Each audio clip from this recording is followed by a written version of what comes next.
You can take care of that if you want. Just clap. You just look in and like the old clapper boards. Right. They do that so you can sync the audio to the. I had no idea about that. Yeah. So look into that one, clap, and then look Either run, just Right. 3, 2, 1, clap. We'll leave that in. Yeah, definitely. Well, first of all, thank you for all your help with this. It's a pleasure. I think you had a really good idea of, bite size, easy to consume sort of conversation, rather than something that a lot of people will skim over and not really pay much attention to. Yeah. So this month, as you know, I want to talk about grief and loss and bereavement. I'm aware of your story from your time on the Lose to Win podcast. I think I wanted to do it this month because, and this is going to sound really silly, especially in comparison with what I know you're going to talk about. We lost our dog a few weeks ago.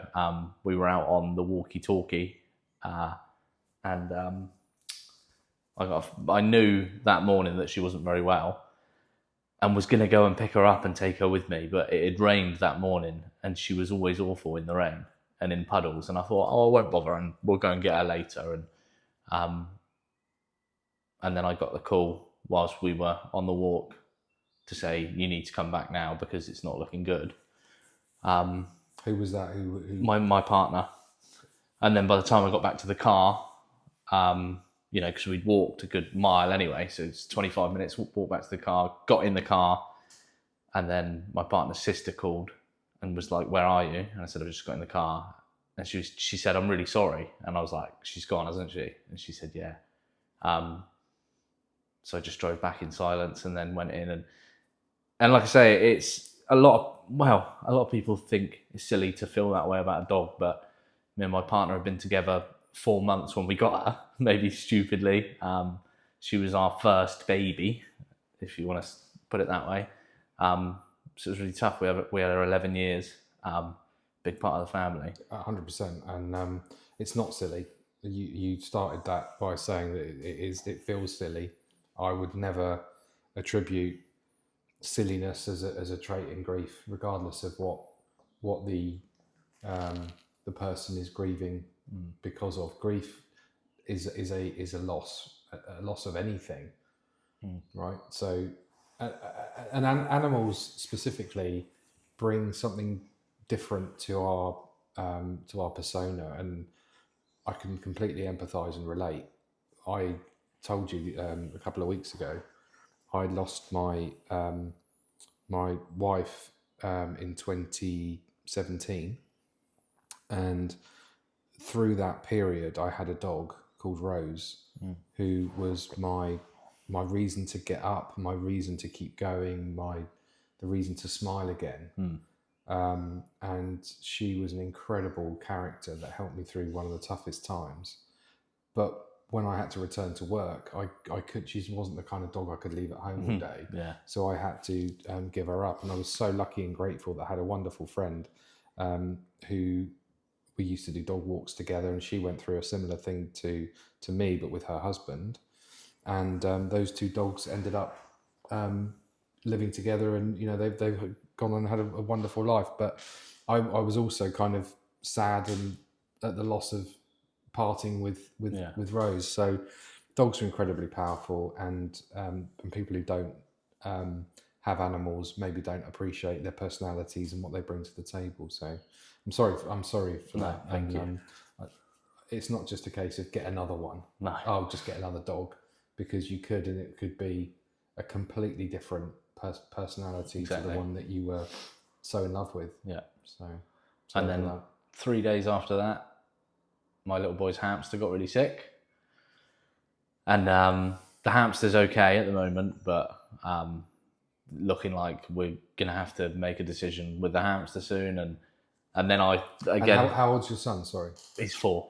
Right. So the dog, a huge part of the family for your son as well. I mean, he must have taken that incredibly badly. Yeah, we told him, because this is the same thing with the hamster. We're telling him everything that's happening because we've got enough respect for him that I think he understands. And when we told him about the dog, he just sort of was like, okay. And then 6-7 hours later, just turned to my partner and said to her, Mummy, I'm really going to miss TT when she's an angel. And then that was it. Like the tears started. And yeah, so it's really bad for him as well. And again, people just say, get another hamster. And, you know, it's not as easy as that. In time, perhaps. Yeah. You know, we'll see how it goes. But right now, we're grieving because we really loved this being, not just a person, an animal, a hamster, someone who brought joy and love. And a wise man once said to me, you grieve the amount you loved someone. And that could be the same for a dog, a hamster, a cat, a horse. Yeah. You know, and so no, I get it. I'm sorry for that. Thank you. And I lost my brother 11 years ago, and that was really tough, especially like I didn't know I had a brother growing up. I always had my sister, and we've grown really close over the years. But it wasn't until I was older anyway that I even knew that I had a brother, because he was my dad's other son from another marriage. So the time that I got with him was so short, and he was so ill for all of it, but was literally like the light in a room. Oh my gosh. Like the sort, you always hear stories of people that in hospital, and you'll go and visit them, and the first thing that he would ask me when I go in is, how are you? How's things? What have you been up to? Like genuinely never thought about himself, even though he was so ill for his whole life. So that was really tough, especially because he didn't get the that time growing. Yeah, exactly. So it was really shit. And I want to talk about grief and loss because it is a big thing that every single person goes through at some point, and talking about it is helpful, and that's a big part of Mavi Chat as well, is 100%. talking to other people about the way you feel and how did you cope with this part of the grieving process, or how are you coping now, and Yeah. Well, I mean, I'll go back to the beginning. I never had doubts about mental health and mental illness in terms of was it a real thing, but I totally appreciated how real it was and is when it happened to me. I had a nervous breakdown. It started with a massive panic attack.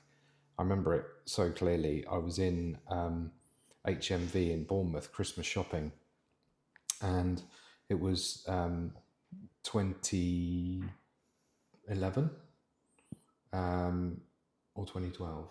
So 2012. And it was that Christmas. And I'll come on to how it all started in a minute. And I was shopping felt a bit hungover from the night before, quite a lot hungover from a Christmas party. But I started to get a bit sweaty and get a bit kind of sort of clammy, and then quick as you like, it felt like all the lights were turned up to 1,000 in the shop.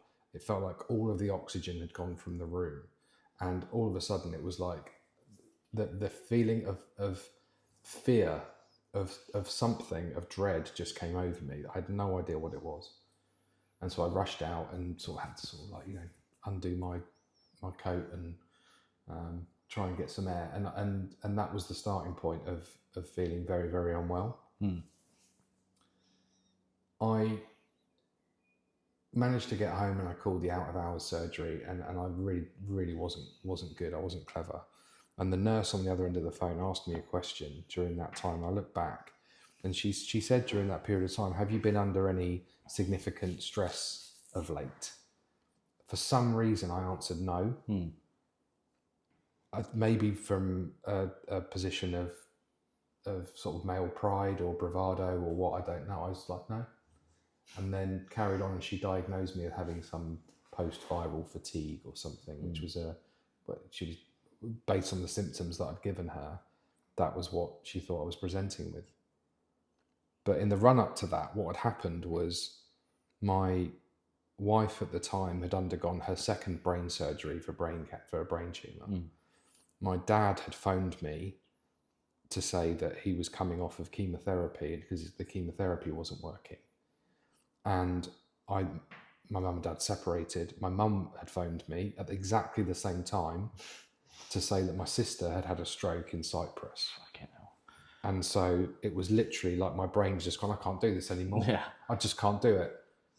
And so when she said, have you been under a lot of stress lately? Why did I answer no? And to this day, had I have said that, she probably would have gone, well, that's what's happened. You've had a massive panic attack, and now we can go down this path. It's like you say, it's that male. It Must is a have been. stigma. It must have been. I didn't. Yeah. There's no reason for me to have answered that question from a doc who I'm seeking help from. Yeah. To answer a question in that way. You Why did I want to say save that? face almost. This is what I was saying just now. You want to save face to someone that you don't know and has no knowledge of what you're going through in your previous life or what is the threshold for have you been through stress lately? yeah. Oh yeah, I just watch my football team get beat 3-0. That doesn't really count. No. Versus these kind of things of significant medical traumas of people that you love and care for. So so that was in December running up to Christmas, and then I was really unwell through the whole of that January, February, and my dad went into hospital early February, and he never came out. He had pneumonia. It was a lung cancer, and I was up. He was in Reigate Hospital, so I was up and down the motorway pretty much every day in the lead up to his passing, and I just got these recurring mental images. I wouldn't really say nightmares because that's a bit of a brutal thing, but I still had these flashbacks of running through the hospital corridors, not parking the car, abandoning the car so I can get to see him, and then not remembering the journey there or the journey back all the way up the M3. And I was in a right state. I was in a right mess. And I couldn't concentrate on anything. I couldn't work. I had to get signed off sick. And in doing so, I was recommended going for grief counselling. And I saw the most incredible psychiatrist. I was so grateful to have had my work, private healthcare, allow me to see this. Well, first of all, potentially Q jump, because I don't know if she does do NHS work as well, but I may have jumped a lot of people to get in fairly quickly. But she read, she read up on my notes, and within 5 seconds said, "You're not here just for grief.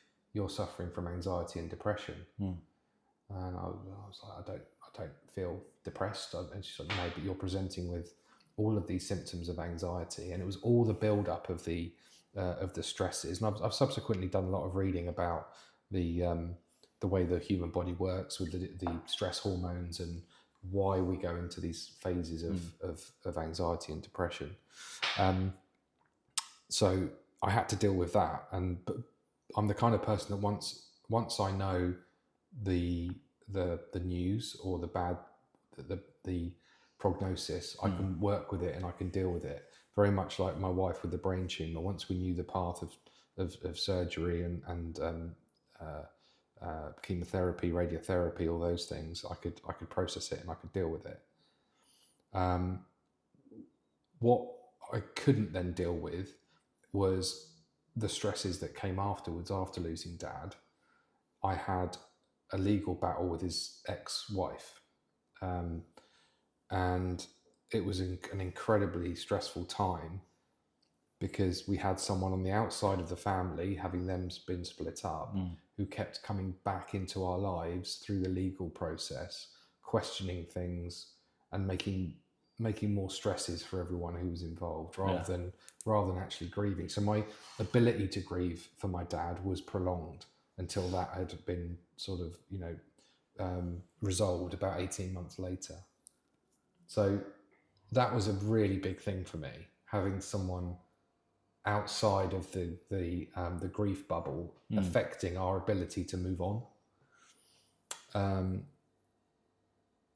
I think, having said that, it has made me more resilient and a lot more empathetic and understanding. and it got me ready for. I knew at that time. So my wife was diagnosed in 2012, 2 operations, as I said, and I knew that the time would come. But she was amazing from the outside looking in. You wouldn't think there was anything wrong, but we kind of knew between us it was a ticking time bomb. Yeah. And when the time came for her to sort of start the journey, if you like, to passing, we made sure it was at home, and we had the most incredible hospice care from Forest Home Hospice in Poole. And there's no doubt that with the help of my mum and her mum and immediate family and friends, that we could get ready, and we could almost do our grieving at that time as the journey went on. So when it came to her passing, incredibly sad. Of course it's sad. Of course we were all devastated. But because we handled it, and she handled it with so much grace, we could actually cope with it a lot more favourably. Yeah. And I don't have those flashbacks of running through hospital wards. And I think about how great the healthcare team were at helping us, the local nurses, the Marie Curie nurses who came and gave me respite care that would lay with her and sit with her through the night so that I could sleep. All of those extra sort of ancillary things helped in and I think about it now, 5 years on, 6 years on, and I think just how much better, if there is a betterness of grieving, how much better the process has been because of how we handled it at home. So, you know, I've come to really value the option of people choosing their way or of end of life care. If there is if there are different options, choose the one that's right for you. As sad as it is and horrible as it is, we all die. Yeah. And having to die in dignity is something that I'm quite passionate about. And that's exactly what it was. It was dying with dignity. And you know, we can contrast those things with I lost my stepdad just in April, and that was a sudden catastrophic heart failure in front of my mum. And my mum's an incredible woman, had to perform CPR, and it was a very, very sudden and tragic and pretty horrendous thing that she had to witness and go through. But at the same time, at least he was at home, and at least there was that kind of home advantage, if you like, of passing there. So, I mean, that's it really. In terms of my experience of loss and grief, I think we will all handle loss and grief differently. And for me, having been through my dad's passing first, with those horrendous hospital visits, the horrible legalities afterwards, and then having some real positive experiences with how my first wife passed, I think it's made me quite resilient in a positive way, and I feel blessed. I feel like those situations have actually made me grow as a person, far more empathetic than I used to be towards anything mental health related, grief related. And so I take it as a bit of a blessing that's happened. Is that weird? No, not at all. Not at all. So, if you don't mind me asking, how did you find your grief manifest after that? You say it was 18 months of that. After my dad. The reason I asked that is my dad lost his mum last year, and he found her at home in bed. She'd gone in her sleep, and he's going through something similar where it's not an outside entity coming in, but there's there's a lot of factors that are meaning that he, and I worry a lot for my dad that he isn't or hasn't grieved in the way that, I don't want to say that there's a set way for someone to grieve, because there's obviously not, but he's very like straight, prim, like and shut off and shut off. And I mean, I've seen him cry maybe 3 times in my entire life, when his dad died, when his mum died, and when our family dog died.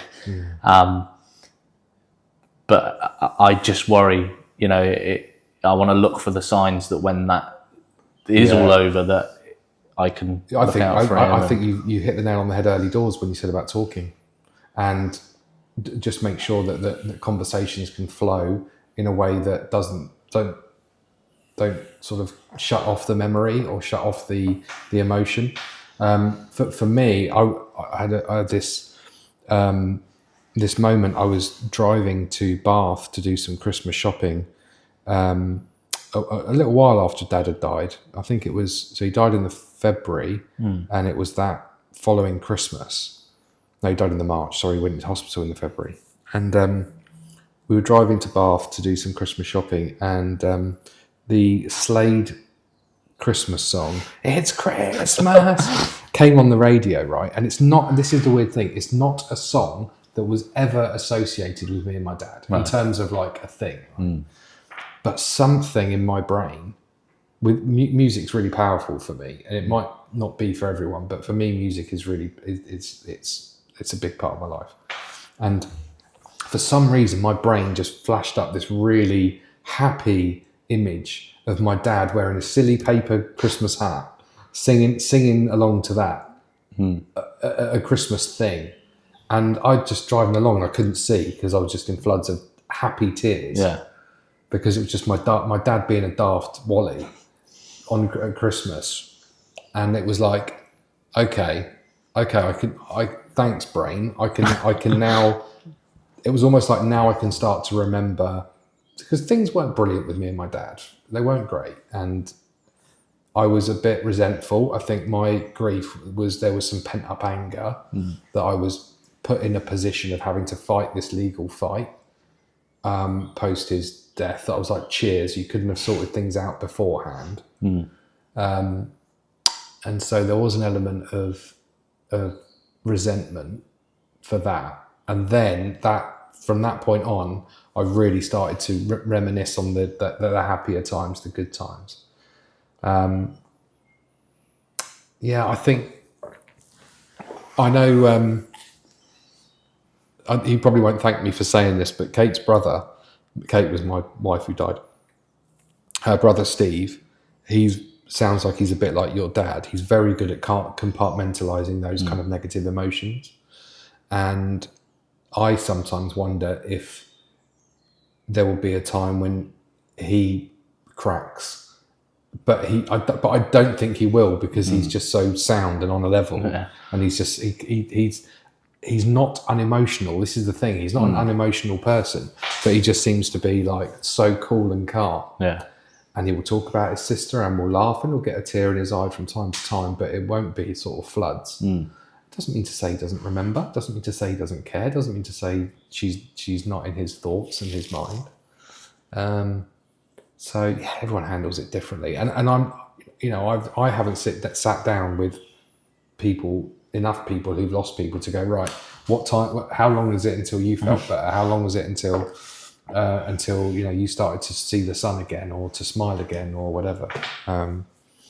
So I don't know the answer to your question in terms of your dad without knowing him either, but I would just say just keep talking, just keep the memories coming, fun things, things to make you smile. But nobody was perfect, right? I would not want at my funeral people saying I was a perfect human being, because I'm flawed and I'm proud of my flaws. And so I would like discussions to be about people's flaws as well as their good character, and as well as the things that have made us laugh, what upset us by them, what really pissed you off about that person, Yeah. So it's not always a bed of roses when it comes to talking about people, but make sure the conversations happen would be, I guess, my advice. Yeah. I love that. Thank you. That's right. And I suppose you really answered my next question. then I was going to say, if you had one piece of advice that you could give to someone that was going through grief, loss, bereavement, whether it's fresh in their mind, it happened yesterday or it happened 10 years ago, 20 years ago, what would be your message, advice maybe? So if it, in the immediacy afterwards, for me, it was fresh air and walks. So I mentioned with Kate, with the dog, I was forced to get up. I had to do something. Now, a lot of people our age have the commitment of children. I don't have children. I was kind of, I was probably in a state where if it wasn't for the dog, I could have just stayed at home, locked the doors and not seen the world and shut it all away. Having to get up and have a purpose of having, when it was pissing down with rain, having to take the dog for a walk or do an errand was really, really, cathartic doesn't do it justice. It was a lifesaver. Yeah. There were some dark days. I wouldn't say I was anywhere near suicidal at any point in time, but I always remembered, I always thought to myself, remember how you felt yesterday when you came back from the walk. And even though I feel down and I feel rubbish right now, go and do, and you will feel better. 1,000,000% you'll feel better. So there's that. And I think the other thing is whatever it is, find something that makes you happy. Don't just sit on your phone and scroll through what you think are things that make you happy. Find something that actually makes you happy. So for me, music. So music was, and it was music's difficult because it's so entwined with our lives, especially with our loved ones, that there can be triggers within music that can just send you over the edge. There could be for the song that was played at your wedding, or a song that was special to the family. There'll be something like that, but there will be some solace, I think, in listening to some music, even if it's something different. And I can only talk for me. Comedy was a big thing for me because I was told that I was depressed, and so that my emotions didn't go up and down. I didn't laugh, I didn't cry. I was just on a bit of a funk, and I was like, no, I enjoy a laugh. I'm gonna carry on, doing, watching things that make me laugh rather than watching things that make me sad. So yeah, there will be something for everyone in terms of grief to pick you up. And by the way, the person or the thing that you're grieving over wants you to be happy. Yeah. They want you to be happy. Genuinely. If they loved you that much, they would not want to see you sad. No, exactly. So don't think, oh, they want me to be happy, so I'll paint a smile on my face. No, try and find something that genuinely makes you happy. I think that'd be my advice. That's really good. Thank you. It's all right. Might be crap. It might be rubbish. We'll see. A load of rubbish. Yeah. We'll see what people say. Yeah. You don't know what you're talking about. Yeah, no, mate, honestly, I really appreciate it that, that you've been so open. I think that's really good advice. You're welcome. I think, lastly, I would say if, I don't know if it's lastly, you might have a whole load of other questions. Obviously, you or I are not professionals. I'm talking from a point of my experience. I had some counselling. I had the psychiatrist to start with. I got on some antidepressants. I think they worked for me. I'm still on a very, very mild dose. I don't mind saying that. And the only reason I'm still on them is that when I don't take them, I feel a little bit dizzy. So it's not if I don't take them, I turn into a monster or I cry my eyes out. It's almost like a physiological thing, and I really want to get off them, just because I don't want to have the ball ache of taking a pill every day. I miss mine. Honestly, if I was a woman, I'd be pregnant a lot, put it that way, because sometimes I'll take my tablet and 15 minutes later I'll think, did I take my fucking tablet? Yeah. Well, I'm the person who has to write on the pill packet. Yeah. Monday, Tuesday, Wednesday, Thursday, Friday, so that I know that I've taken the damn thing. Yeah. And yeah, so I had the prescribed antidepressants, and I also had subsequently a really good counsellor. I had 2 rubbish counsellors who I didn't really get on with. I'm not being sexist. The first 2 were women, and I didn't really have a feel that they were understanding where I was from. Then lastly, I got a guy, an older man, and the difference in having a counsellor that you can relate to. My point here is that I could relate to this guy. I couldn't relate to the previous two. Maybe if it was a woman who I could relate to, things would have been different. Yeah. But because he was a guy, I felt like I could offload more and he would appreciate. And that was the biggest help, finding someone I could chat to and relate to. I had some things that I wanted to kind of get right in my own head in terms of how I was being. It sounds really silly saying it now. I was worried about how I was perceived. Yeah. Whilst I was going through grief. So what? Well, I look back now and I think, and his kind of help towards my getting better was very much the case of, so what? If it doesn't matter. We all think that we are the center of everyone else's universe. We're not. No. So, and that's kind of what I was taught. It's like, just do your own thing, take things at your own pace, make your own decisions that are sensible decisions, and try and live a life that you will be proud of. Yeah. Rather than thinking about what other people think in terms of how that makes you feel in terms of decisions you're making. Especially when you lose a loved one, you're nervous about people judging what decisions you might make with your next partner, for example. So Victoria has just been an absolute wonder of a friend from day one, and that sort of started to become a serious relationship. And I started to fear, what if I lose a friend if it goes wrong, and what's the perception of me from other people moving on with another partner after losing my wife? Doesn't matter. Doesn't matter. I think ultimately, and, you can be the sweetest peach on the tree, but some people just don't like peaches, and that's the way that it is, isn't it? Yeah, very true. That's a really good analogy. I'm going to use that one. Don't credit me because I nicked it from somewhere else. So I think the only other thing I have done is, like, there are a few people who I think were quite negative that I've weeded out, and very much easier said than done.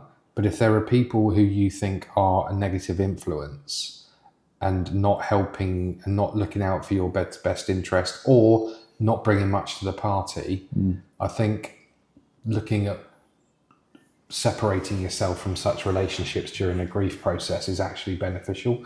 And you have seasons with people, and you can see them again in time once you're better. But if you find that there's a drain on, if you are doing as much as you can to process life through a period of significant grief, and you've got other people trying to draw on you, it's not going to help you. No. So that's another recommendation. Lastly, and I said it on the podcast, and I genuinely mean it, and that is alcohol. For me, I had, after my nervous breakdown, I had an obvious and clear issue with alcohol, in that my tolerance just went through the floor. I became really sensitive to it, incredibly quick to alleviate me feeling bad. So only a couple of drinks and I would realise that life was great, but incredibly bad hangovers and a really low the following day. And so I was quite quick in appreciating how easy it might be to get that self-medication loop fixed by drinking again. And I've got no doubt whatsoever that, and as a young lad, I'd put away a lot of alcohol, and I would say that I had a good tolerance. But I'm so sensitive to it now. And I will still have the odd beer from time to time. But if you're grieving and you're finding yourself in a cycle of self-medicating, then that's not clever. And so be careful of alcohol with grief as well. And find what works for you. Oh yeah, definitely. Yeah, I mean, tea is good. Tea is very good. But yeah, find what works for you in terms of making you happy and not feeling like you wanna do anything drastic to yourself. The thought of, I know we touched upon when we spoke about doing this, about male suicide, and we sponsored the Dorset Calm mental health charity at the awards ceremony through Man v Fat, and I would like to think, with what you're doing, kudos to you, that if and in fact you yourself you reached out and said, I'm not having a great time, does anyone fancy a beer? Kudos to you. And I think we need to spread that message that anytime you're feeling low, speak to someone. Don't just go and reach for a bottle of vodka or a bottle of whiskey or something and end up in an even more negative spiral. I think that's probably my best advice, for what it's worth. It's worth a lot, mate. Thank you very much. Well, I haven't got any more questions, actually. How are you? Well, I'm okay. How are you? Like this week? Like it was 2 weeks ago, you said? It was the 18th of May, so 3 weeks. 3 weeks Saturday, yeah. I mean, we picked up dog's ashes this week, or was it last week? I don't even know what day we are. We're Thursday. So it was last Thursday, so a week ago. We picked up dog's ashes, and that again was just shit. Like, and no disrespect to the vets whatsoever, because they see it all the time, every day. But I thought it was going to be different to when we went in and said, we're here to collect the dog's ashes, and then they just brought the box out to reception. Like maybe, an everyday and it is for them. Thing. Like I get it is for them. I didn't really know what to expect. Do you know what? It's really, really funny you say that. I told my mum the other day, because she said, I'm going to collect Paul's ashes, my stepdad. And I said, are you going with someone? She said, no, why? I said, it's weird. I said, it's a weird feeling. Yeah. Said, oh, is it? I said, yeah, I had to do it when I collected Kate's ashes. It was I went on my own, and I didn't think much of it until I got them. And it was like, oh, this is weird. Yeah. And very similar to you, handed over very matter-of-factly, rather than it was respectful, but it wasn't. There was no kind of like sort of doves flying out or anything. No fanfare. No. And so I said to Mum, I said, just be mindful that it is a bit weird on the day. And she phoned me up later and she said, you were so right. Similar to you, it was almost like, there you go, there's your husband. Not disrespectfully. But my mum, being my mum, she made a joke of it, and she said, so I put him in the passenger seat, drove him home, and I said, I said, that's the first time you've ever been silent whilst I've been driving. I love that. So I'm with you. It is weird. And are you planning on doing something with them, with the ashes? Have you got any like favourite places for walking or? So we've got a really nice, like, it's not an urn, it's like a wooden house that we've got her inside. Dog house. Yeah. Oh yeah. That we've got her in at the moment. My partner's mum today delivered a necklace with some ashes in for her. I've never really worn jewellery, but I think maybe I'll get like a ring or something. And other than that, So have the ashes pressed into like one of those like stones, like a gem? Oh, yeah, it's really nice. Yeah, it's really, really nice, really pretty. So yeah, maybe I'll get like a ring or something. But yeah, I don't really know what to do with them. To be honest, it's a bit of a strange one. I mean, you're already thinking about splitting them up and doing something here, something there. But do something memorable. It sounds really hard, but do something that is memorable so that you can look back and you can move forward. Yeah, I think. And that's some really good advice as well. There we go. Thanks, mate. Appreciate it. Nice chat. Yeah, it was. Thank you.